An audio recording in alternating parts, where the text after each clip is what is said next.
sugar in. CooperIntro. I'm from Halifax, Nova Scotia, Canada.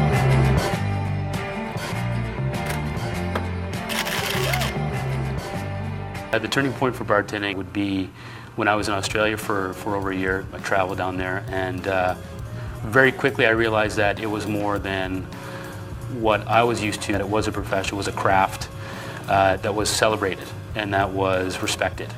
And it wasn't just about who you knew or what you looked like, but it was your skills that kept you in the door. I worked in a place that you got to a level of celebrity where other bars would pay you, other clubs would pay you to show up on at their place, and they'd put you on their promo poster because it was something for the crowd, for the clientele, to be able to drink with bartenders from such and such a club.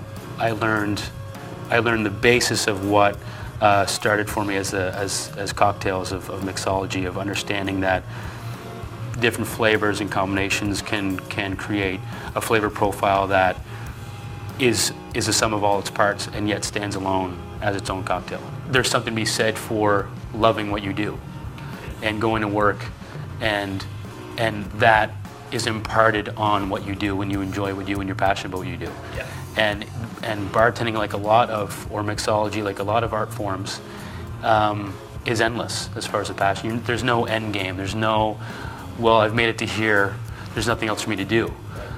There's always something else to create. Traveled to Amsterdam last year and competed in the Bowls Around the World Cocktail Master Championships, which was a huge deal for me, but also the first time a Canadian had been involved.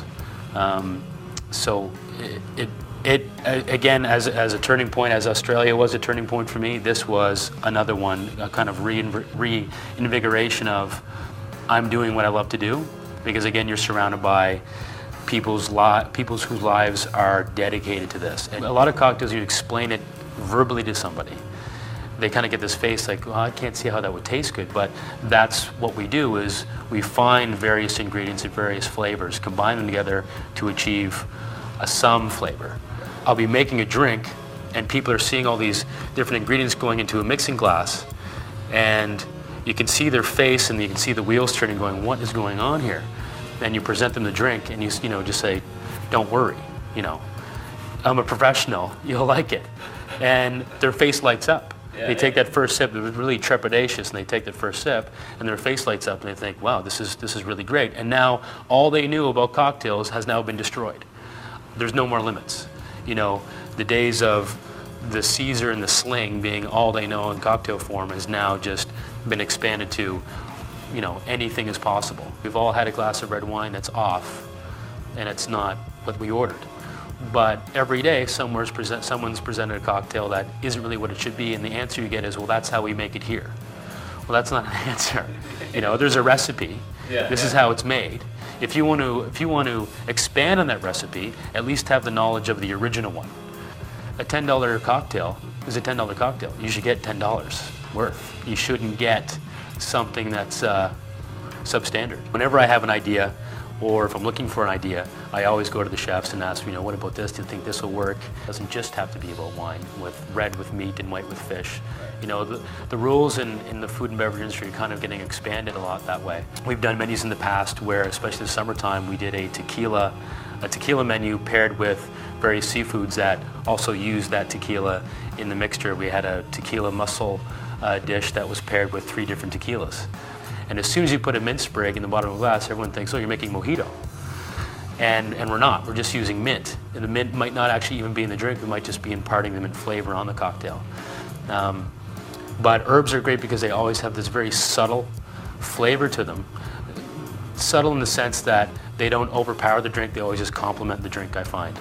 And they always bring a great texture because you're just really releasing the oils of the herb as opposed to any kind of granulated aspect to it or anything too liquefied. You're just releasing this very, very light scented oil that is imparting the flavor of the drink. One of the biggest differences with the European culture, drinking culture, and the North American one, which I'm used to, is by and large part, because of their culture, they're not binge drinkers as we are. They enjoy their cocktails, they enjoy a glass of wine, and I think it has a lot to do with the way their system's set up as when you can drink. It's possible to enjoy great cocktails as they're meant to be enjoyed, and not necessarily have your goal being so intoxicated that you can't enjoy them.